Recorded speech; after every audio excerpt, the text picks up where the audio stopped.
Welcome to the Pure Victory Podcast, full of hot tips to help you win at sex, conquer porn, and find purpose in staying free forever. Here are your hosts, Matt Cline and Brad and Hafner.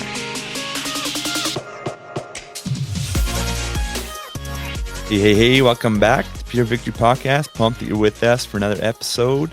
Pumped that things are growing too. If you're new, we've got a lot of new listeners lately. It's pretty awesome to see. And so if you're new, welcome to the tribe. We're excited for you to be with us, with Matt and Braden here, also with Brad and Lisa. We're excited to have them on. Probably my favorite Instagram celebrities. And so oh man. Right back at you. Yeah. It's fun. It's fun just having fun with people you meet online. And I believe that one day we'll do some things together in person. But right now, I've been following Brad and Lisa for a while, and vice versa. And actually, we had Andy, who we both know. We had Andy on just a few weeks ago, maybe a month ago, and he was plugging Unrelenting. Oh, nice. I don't know if we can plug other podcasts, like absolutely with them for sure. Love it. Absolutely. So no, we're excited to have you guys on and just hear from you guys about what it looks like to have a great sex life. So thanks for being here. Yeah, thanks for having us. We are huge fans and so adore what you do. And I mean, in what we navigate through, we get a lot of people who deal with those things that you guys actively, help people navigate through. So we're always pushing people towards you guys. Well, thank you. And we're just always so, I guess the word would be proud, but excited and happy when we meet couples like you that have put their hand up to support marriages, but not only that, open up their lives of what God has done and just reveal some of those ways that God has taught you and provided for you and work through your lives. So I know you're going to do lots of that in this podcast, but we're going to have a great conversation today about how to have a great sex life. It's really great. And this is something I think that we all have interest in if we're married, even if we're not married. How do we have True. And so let's just begin. I think that this is a big topic. But where do we begin when we start to think about how to have a great sex life? Well, clearly you just get married and it happens. Yeah. That's what I thought when I was single. Like, you don't need this podcast. Yeah. The honeymoon phase, just let it go forever, and it's That's perfect. right. It sustains your marriage. That's right. Oh man. Yeah. Gosh. I mean, it takes work. Yeah. It takes a lot of work. But I think the only way to have great sex in your marriage, we're talking about all in marriage. So I shouldn't have to caveat that, right? Like you guys know it. But to even start out with or building the great sex is you have to start. And I always go to this all the time, but you have to get your priority right? Like the first thing first is your relationship with Christ and how rooted and grounded that is. And I know that sounds crazy for some people that are probably listening because it's like, wait a minute, like that has nothing to do with sex and it has everything to do with it. And so doing that first and then just building this relationship outside the bedroom, like that's so important to even begin to like create that great sex life. Yeah. Yeah. And I think a big facet, I think that has really been a catalyst for change for both Brad and I is, you don't even realize how much shame can have an impact on your sex life and in your marriage. And both of us had to navigate through that in different ways. But I would say like that is something in your sex life that ends up causing you to not really pursue true intimacy with your spouse. And it is, I think that's the reality of, really allowing God to enter into every space of your life because the enemy wants us to stay in shame. And so when we really have that relationship with Christ and he really shows us who he is and the restorer that he is, once you can lay down shame when it comes to your sex life with your spouse, it really is so freeing. And it is just a beautiful way that, I mean, God designed sex. So it's completely normal to like allow him into that space. And he wants to be invited into every area of our life to really bring it to the truest form of intimacy that it can be. And I would say, and everyone always says this, but really, truly, we would say that sex starts outside of the bedroom. Yeah.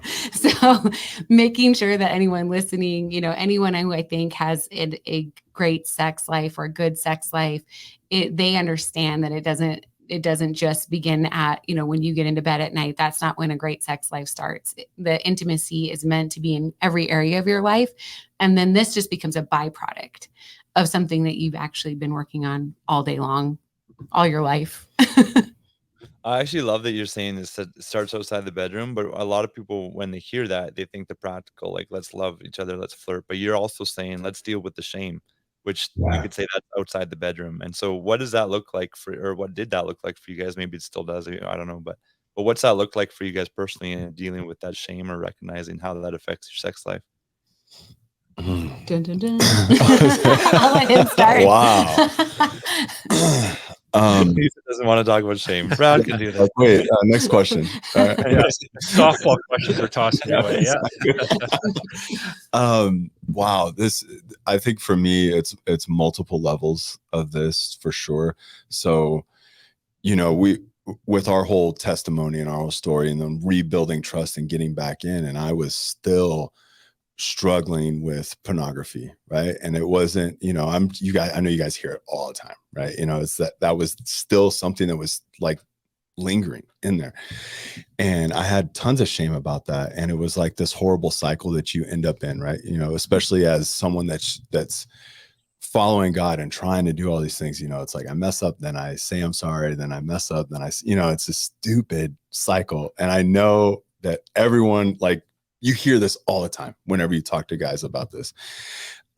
So when I finally was, able to walk in victory away from that, really, and I still held a ton of shame from that, and also from my life of walking away from my family and everything I did during that. And so the shame, like, it was, 2 or 3-fold different things, right? So one, it was, okay, I've had sex with other people and I broke this covenant, and now we're rebuilding trust and we're starting to have a sex life again. And I feel like I have to walk on eggshells because I don't want it to mess up. Right. So I'm ashamed of everything I've done.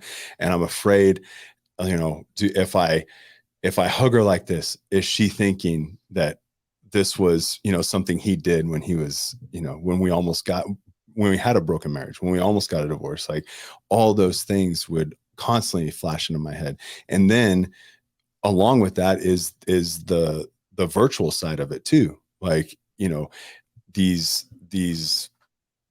wants that I have for my wife, are they coming from a true selfless place of we're married and I want to enjoy her and I want her to feel great? Or is it coming from this dark corner of sin that, is feeding my flesh, right? And so then there was that shameful side of it. And then on top of all of that, because I am a dude, and I think a lot of dudes have this issue, period, is my body image, right? Like, period, just, my body image. Everyone, they kind of shove that under the rug as a guy because it's like, no, you're a dude. Like, you don't have that. Like, you walk around however. But the reality of all of that is what is shoved into our face daily, right? Like, get rid of the dad bod, do this, do that, all of these things. Like, you should look like some superhero, and then your wife's going to want you more. And then, all those, they're all lies, but it's just all these things that just constantly bombard you. And so for me to even, that was hurting our sex life, period, right? Well, clearly, if you're dabbling, or if you're not addicted to porn but you're always kind of going to it, and you're married and you're trying to have a great sex life. I wrote this in our notes and I didn't know if it was going to come up, and Lisa was like, I don't even know what you're talking about here. But in the notes that I wrote, which, Matt, we don't write notes, and so it was kind of hard to do this. I'm impressed. Yeah, right. But I talked in the notes about, I equate it to like giving up sugar, right? So like giving up artificial sugar. I don't know if you guys have ever done that. You know, like I'm not going to do any candy or nothing for 30 days or whatever it is. During that time, when you actually wean yourself off the sugar, I'm not a dietitian, so I don't know the benefits of it. But when you wean yourself off the sugar, all of a sudden these natural candies, right? Like fruit, like taste so much better. It tastes amazing. And it's just this whole different, it's what God designed us to have, right? Like pick a peach off the tree and it tastes like amazing. Our peach tree's dying, so we're both sad about that. But it was amazing just to go out there and pick that off the tree. If you've detoxed from, you know, artificial or processed sugars, then when you get that, it's just this amazing piece. And so I equated it to what our sex life was like at the beginning of restoring all this stuff, and me still hanging on to pornography and me still dealing with shame. And once that all started breaking, all of a sudden it was like a whole new world, if that makes sense. Like everything was just so much better. So everything was just so much more enhanced, and it was amazing. And not just physically, like the physical part. Yes, of course it's amazing. Like, I mean, no, everyone knows that, right? This is an amazing thing that God's given us, but it was the deep connection that you have, and that oneness, and just, and then your shame starts leaving. Like all that stuff starts leaving. And does it creep up every now and then? Of course it does. Like I think that's the human curse that we have to live with. But it starts leaving to where you have more confidence. Yeah. And then you know truth. And you know truth. And you feel this, man, this deeper connection. It's truly amazing. And freedom. Yeah, and freedom. So, but to get there was hard. And that's why I started the whole thing with like, it's easy to say, it's hard to do, but to really focus your priority on God and then start walking that route and, you know, hopefully getting to this place. And I would like to say that Brad was the only one who carried any shame or ever had anything to feel shameful about, but that's just not the case. We just recorded an episode on narcissism, so that's not. That's a description. We're not of saying that. anything, Lisa. Yeah. No, I actually never realized how much shame that I carried in regards to this area until our marriage fell apart, which is kind of funny. That, you know, there's some areas that I guess you don't feel like you have to pay attention to until they fall apart. And then all of a sudden it's like this glaring light on this realization of, oh, wow, there were some things that were really broken. Not just, I wouldn't say like in our marriage, but in myself, I recognized a lot of things, because I think I'm so grateful that God used that time in my life to really reveal a lot of things about me, which I wasn't super happy about because I felt like he should really be paying attention to Brad and his junk. So I kind of wanted him to leave me alone. But he was so faithful to reveal so many things in me. And the reality was in our story, which if you want to hear our story, episode 80 and 81 of our podcast is where you can hear our story. But in that situation, I didn't know if our marriage was actually going to be reconciled or saved in any way. And all indicators pointed that it wouldn't. And so I really had the opportunity to take a good hard look at some things that I knew I did not want to carry into my future. One of those things was the recognition, and I'll go into this because I think it's a great aspect of having a great sex life, is I recognized I was not a pursuer of my husband. And it wasn't in the fact that I never was a person who said no. I never withheld, but I never pursued. So there was a distinct, I never realized this until afterwards, but this aspect of him feeling wanted by me was not there. And it wasn't intentional. It wasn't something I was doing on purpose. And I can give you every excuse of we had 3 kids and it's busy and the seasons of life and all of those things. And that was relevant. But the reality is that I realized I'd never wanted to leave an opportunity for the enemy when it came to my spouse not feeling wanted by me. I wanted him to feel wanted by me. And I really, when we finally did get the opportunity, and that's what we talk about, that we got a chance to live out a miracle and we still get to. When we got that opportunity to begin to rebuild our sex life, I took that very seriously. And when it comes to healing, and especially since you're dealing with a lot of people who are navigating that aspect of having to deal with the thought life, right? This is where can be such a wrecking ball in our sex life on both sides is, you're thinking, what's this other person thinking about? And these images that you're contending with. And especially when you're trying to rebuild trust, man, this is a zone that can really be difficult. And I also didn't realize that I like control until all this happened in my life. So God was just kind of like revealing things in me. And, funny that I can say this aspect actually was something that allowed me to kind of navigate into something that I actually naturally gravitate towards, which is some level of control, but also being able to say, like, I am going to own the fact that I want my spouse to feel wanted, and I'm going to pursue him, and I'm going to do it. And I'm going to remove the obstacles that I naturally place in my life. I'm going to not allow myself to walk in rejection and betrayal and questioning all the time. And I'm not saying I did this perfectly. So those of you that are listening and going like, girl, you're crazy, and I don't know how you did that. Well, it was one step at a time. I mean, I think that there's that aspect of, we always talk about 2 Corinthians 10:3-5, talking about how he's given us divine power to demolish strongholds and taking every thought captive to his obedience. And there was that distinct reality that I invited that into our sex life too, and saying like, okay, no, this is not going to be a territory that the enemy is going to win in our lives. And so, I have made it, and still to this day, it is a great honor to make my husband feel wanted by me. And I would also say that is outside of the bedroom. I realized in my everyday life, I had a tendency to just kind of like, I don't know if I really realized it, but I could have some cutting humor. And I really like sarcasm. I really enjoy it. I am from up north, and my family is very sarcastic. And I that was like a little bit of love to me, right? It was like, okay, I'll be sarcastic and have a little bit of cutting edge humor.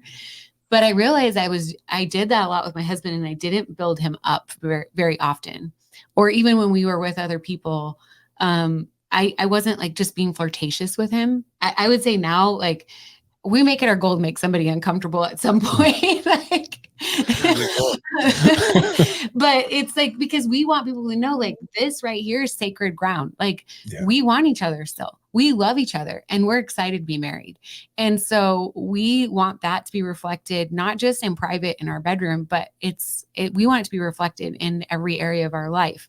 And so that pursuit is important. And I know for Brad, like, I know how he feels pursued. I know those things. And so that's an aspect of a great sex life too, is like knowing, how does your spouse feel pursued? Because I'm telling you, at different seasons in my life, Brad taking out the trash was pursuit for me. And so it's important that you as a spouse, you recognize, like, how does my husband or how does my wife feel pursued? Me taking out the trash for Brad is not going to do it, And so it's that recognition of, hey, how does my spouse feel pursued? And then you own that part of your life. Like, my spouse, they're going to know I want them. I look for them. I pursue them. And that, you can walk in that. And it really does bring a sense of healing, I think, to your sex life. Mm-hmm. That's great, guys. What I'm picking up on it, I mean, there's a lot of great themes here, but a deeper connection to God, a deeper connection to each other. And often that's counterintuitive to the cultural message that we're seeing with sex these days, which is, I mean, someone's picking up on this podcast, like, why aren't you guys talking about how to do this or that in the bedroom? And I think it's great, because what you guys are describing, though, is that, great sex is something that requires deep intimacy and connection. And that isn't just how good we are in the bedroom. That really has to do with how we love each other as husband and wife. And then the outflow of that is where we see great sex occur. So, I mean, I think that's an amazing message that you guys are bringing. And I mean, there's a lot of things that can impede our connection, right? You're talking about seasons of life, talking about the different things that we've gone through in our past, maybe some traumatic things, or even in our own relationship as marrieds, right? Where maybe there's been some loss of trust or betrayal of some kind. And so all these things can impede against that. So you've mentioned a few things that you guys did to connect as a couple outside of the bedroom. Maybe expand a little bit on that, because I know that your story, there's so much to it in regards to what you brought in from your past, but also what you experienced as a couple. And I highly recommend anybody listening to go listen to their story. It's powerful. But so even for yourselves, what are some examples of ways that you learned to really connect deeply as a couple, but even some things that you know that are just good best practice things for couples to connect well outside of the bedroom, so that what happens in the bedroom is a reflection of that? No, absolutely. I think that the first thing that came to my head was we decided to date each other. And it sound like all these answers sound so simple. They're hard to implement, especially if you haven't been doing them, right? But when we started getting back together and started all these things, and to this day, we try our hardest to go out once a week. Now that could look like sometimes it's a big night out, right? A nice dinner, all these things. Sometimes I remember one time we just ran to the store like for a while, but it's something where the kids are not involved. Nobody else is involved. It's not like we'll go out with friends too, but it's most important when it's just us, because nobody else is around. We can sit there and talk, or we can walk and talk, whatever it is, but just that intentional time away from everybody else. I would prefer outside of home, because there's so many distractions in home that aren't bad. It's just there's so many distractions here. So I prefer to go out, like actually go out and do something. And you can find cheap things to do. I know, like, there's always the money issue, of course, and that's fine. But also on top of that is, where are you investing, right? And so if a night out for dinner and a movie is going to cost X, and a babysitter, if you need a babysitter and all those things, that is going to take a chunk, right? But the flip side of that is like not doing it, and you're still stuck in this rut, still stuck in these routines, not feeling pursued by each other, not able to get alone and just talk. Like, I mean, yeah, there was times we would get alone, and we're talking about the kids, of course, but more times than not, it's just talking about whatever, and really just dating again, just making sure that we're staying up and just dating each other over and over again. Even though we're married, we've been married 22 years, and we still want to do it all the time. Just keep going out, keep making these new memories, making these memories together, laughing together, joking together, all those things while you're out as a couple. Now, if you can't do that, I mean, go to the backyard or go out on a walk, something to get you kind of out of that normal routine. That was a big thing we decided to do. And I mean, of course, there's weeks we miss it, things like that always come up, but our intentionality is there to always try to do that every week. That's a big one that we've done. Yeah, I was going to say that was the first thing that came to my mind too. And just like that remembrance of, man, laughter and flirting with each other is so powerful. And we forget that, which is so dumb. Yeah. Because of the fact that this is one of the reasons that we fall in love with our spouse, is like this ability to laugh and connect. But we let the burdens of life kind of overrule like our natural instinct to just have fun with our spouse. And especially if you're in a season of healing in your marriage, we almost like feel guilty if you have fun. If you laugh, you feel bad about it, right? But there's such healing there. It's like this remembrance of like, man, I like you. Like, I really like you. Like, you're funny, and you need to create opportunity for that. You need to create opportunity for adventure and fun. And I always think, like Brad and I talk about, like, man, it's our mission to let our kids know that this marriage stuff is fun. Yeah. Like, we want you to know that being married is awesome.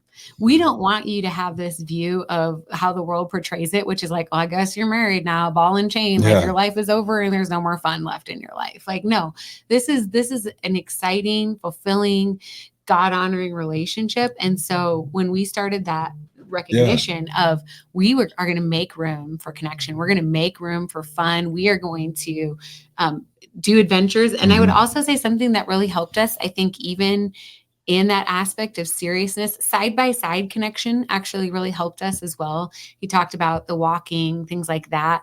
Sometimes when things are serious, like you're just staring at someone across the table and it's like, now we're going to talk about deep things. And it gets well, that was something else I wanted to say too. Like, there was times for deep conversation that just naturally happened. We weren't saying like, okay, we're going out, and in order to connect and have a, better marriage, which all leads to the bedroom, we need to have these deep conversations. And I need to get down and just figure out everything that's going on. Which you do need to.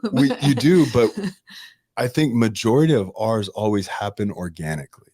It was nothing like, the pretense for us to go out on a date wasn't to finish it off in the bedroom. It wasn't to have some deep conversation over dinner, over a drive. It was nothing like that. It was just simply to connect, period. Yeah. To enjoy each other and connect.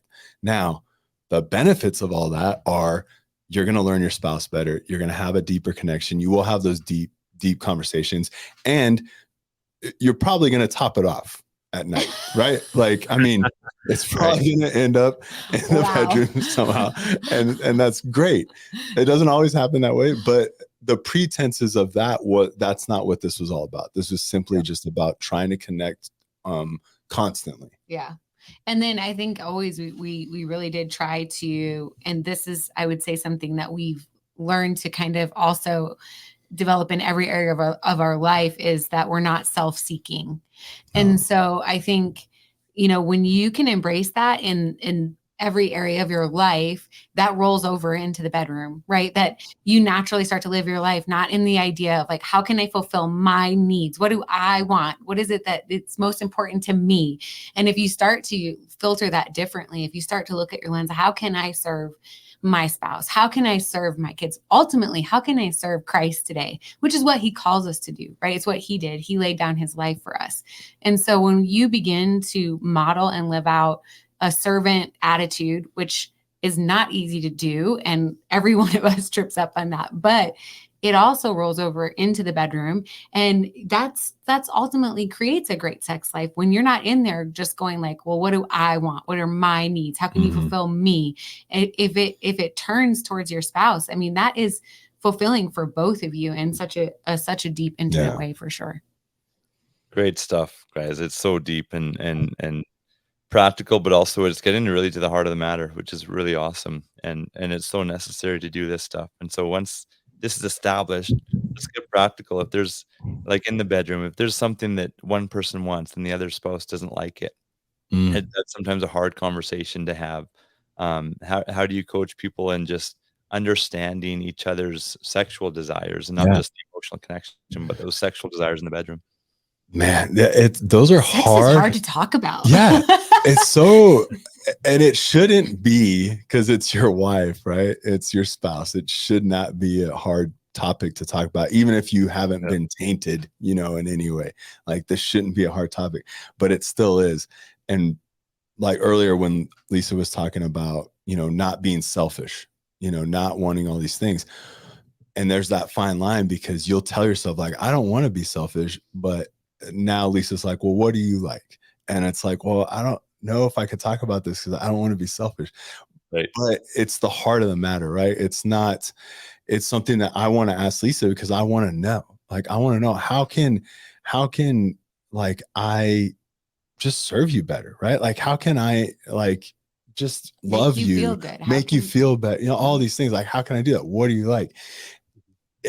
Those are just tough conversations. I don't even know how to really get around it, other than just saying like, hey, like, do you like it when I do this or not? Which sounds so crazy. A lot of the couples we've coached, when we've talked about sex, this has come up a little bit, but nothing crazy, because also majority of those people we're coaching, they're like deep in crisis, right? And they're just trying to say, hey, we need to mend this now.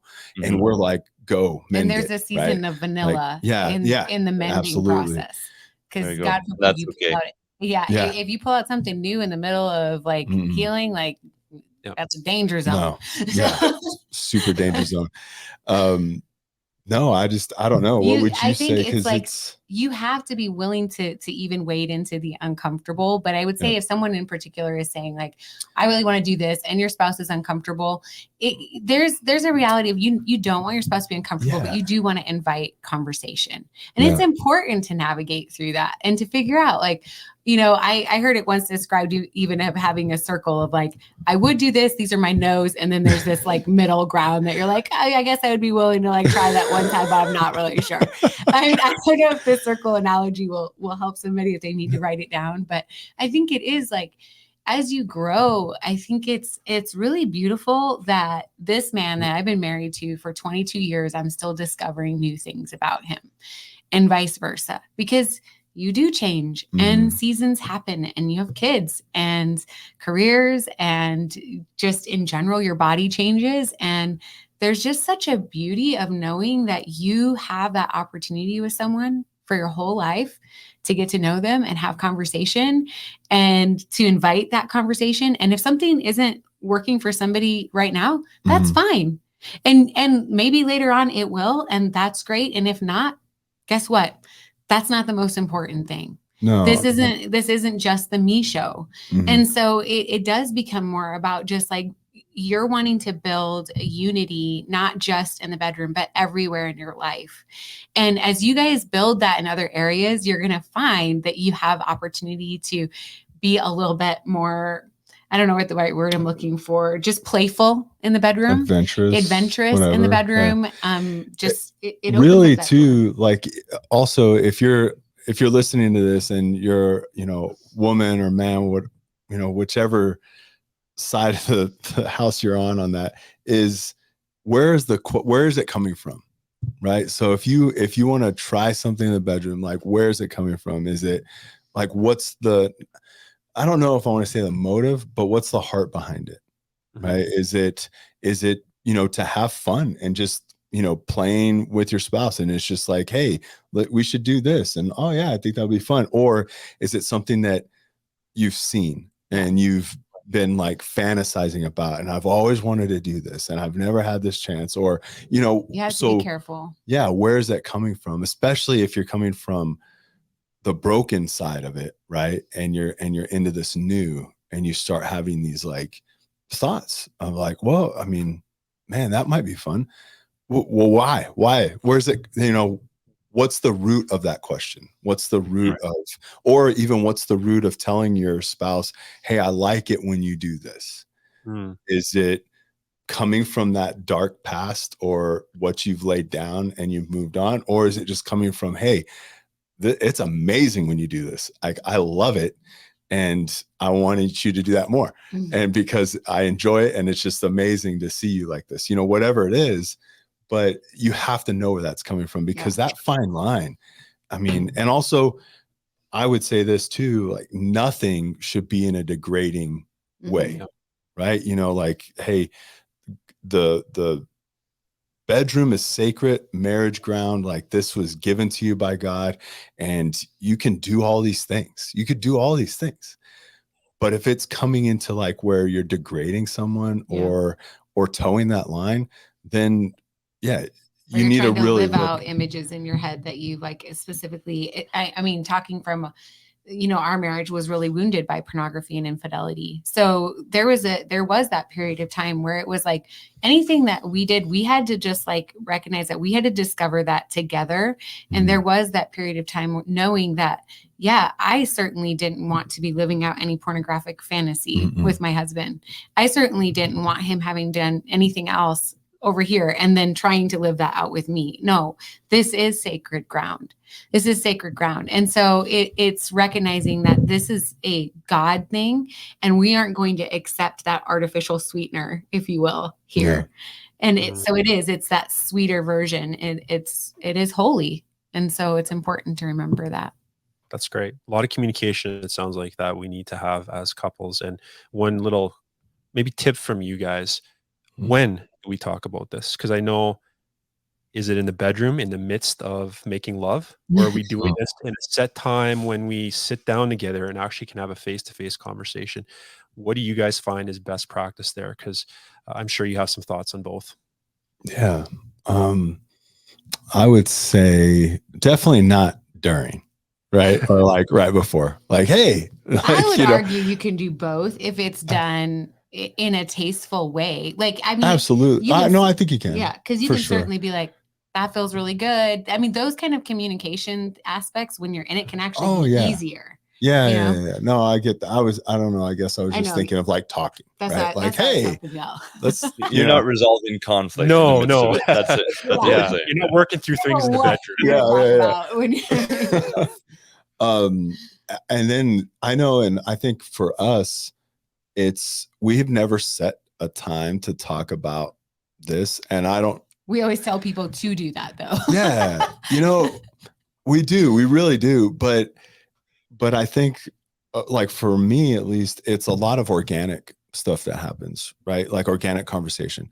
So we're doing something, I don't know, she's getting ready and I'm just kind of sitting there or whatever, side-by-side conversation, and I'm like, hey, you know what, like that was like whatever, that weekend was amazing, like I really like when you do this, or maybe we could try this or whatever. Like I think for me it's that organic side of it that I really like, but that comes from our intentionality of being communicators with each other and really just trying to like be open.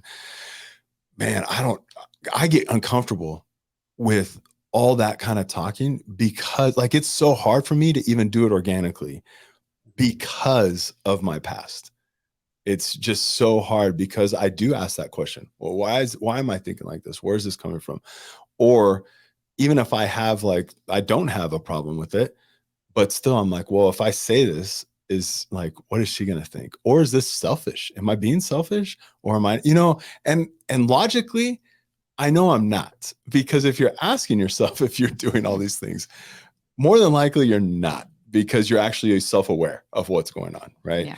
I'm not saying that's true for everyone, but I've found that in my life. Like if I'm asking myself these questions, when I really sit there and, introspective, I can say, no, I'm not being selfish. So for me, it's definitely harder when it's scheduled, right? Yeah, I think this is where it comes into knowing your spouse a little bit, is like for what works for us is not going to work for every couple. Mm-hmm. And the reality is if there may be a season where you do have to actually schedule something or schedule a conversation with someone.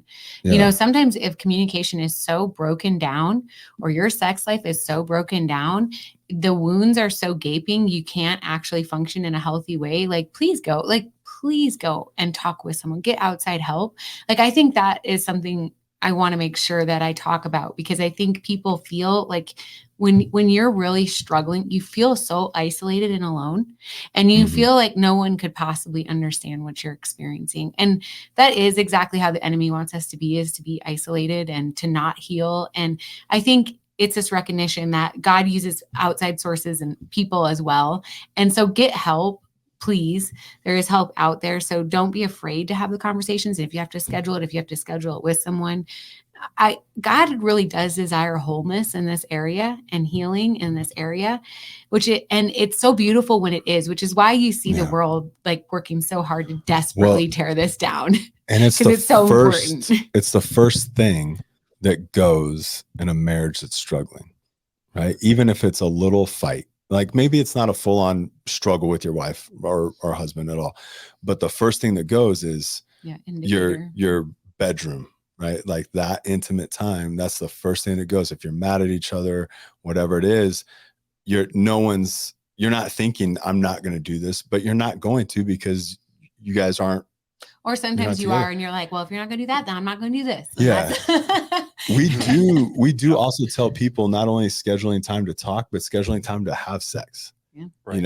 And as when I first heard this, when we first started this journey of this ministry and all these things, I first heard this, I was like, that sounds so boring to me. Like I can't, but like how, like, oh, look at the calendar. Okay, on the 21st, we're going to have sex. And then on the 22nd, I have a doctor's appointment, whatever it is, right? It's just like this mundane calendar.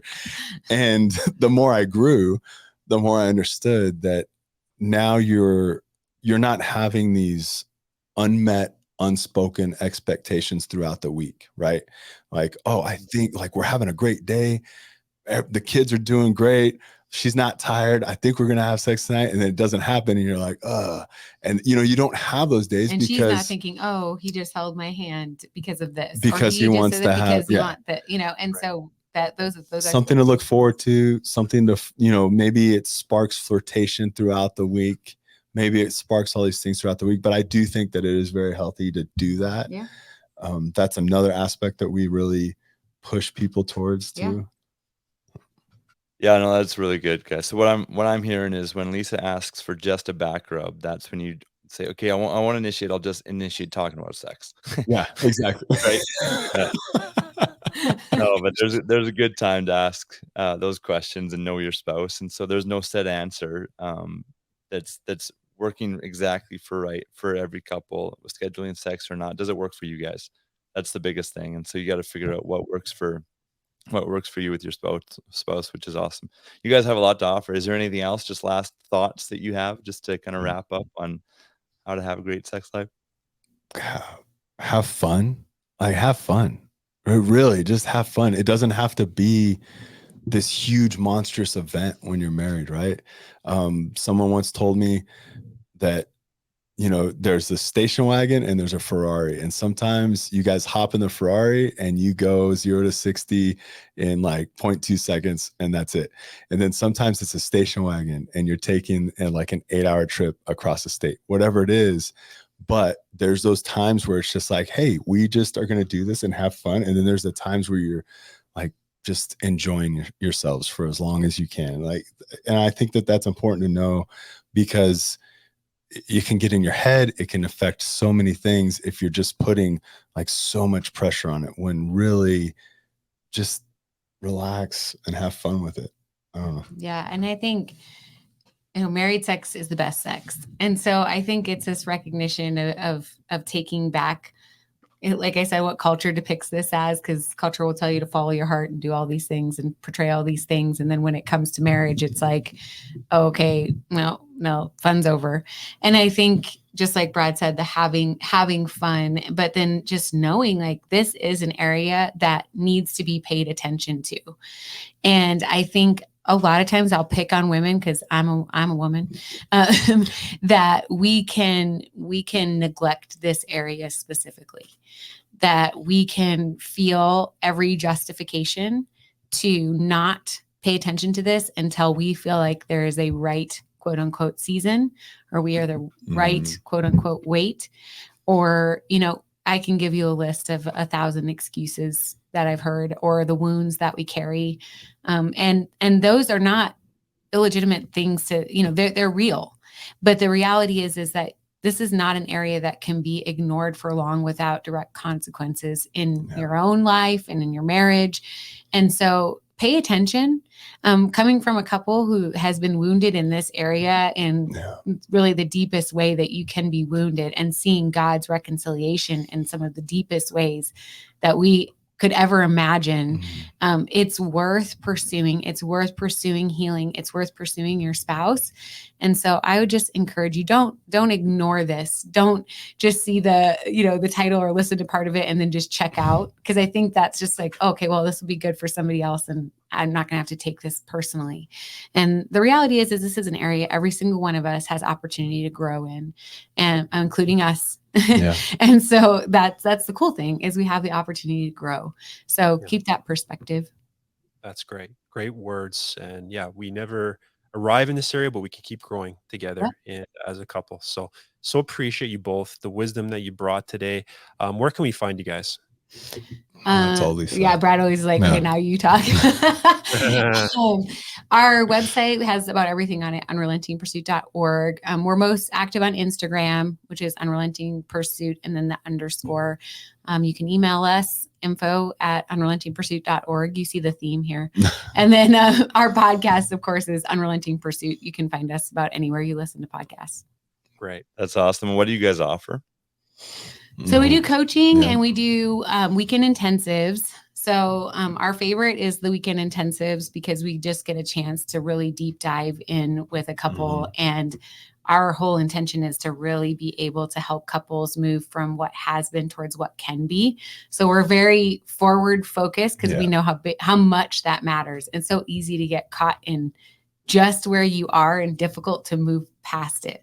So those are our favorite, I think. Yeah. And we are working on, I mean, I keep saying we're working on courses. It's going to happen. It's going to happen. Matt, we need your help here. It's going to happen. We've talked about this. It will happen. I know. It will happen. But I know those intensives are fantastic. I've heard that. Andy, who is on our podcast, he did that with his wife and just said it was so good. And so, yeah, I encourage couples out there, if you're needing help together, obviously Brad and Lisa can help. And so reach out to them for sure. Guys, thanks. It's been fun as always. Thank you so much. Yeah. Thanks for listening. If you would like to hear more, please visit purevictorypodcast.com to subscribe. This podcast was made possible by the generous donations of our subscribers. If you would like to help support the cause financially, once again, please visit purevictorypodcast.com.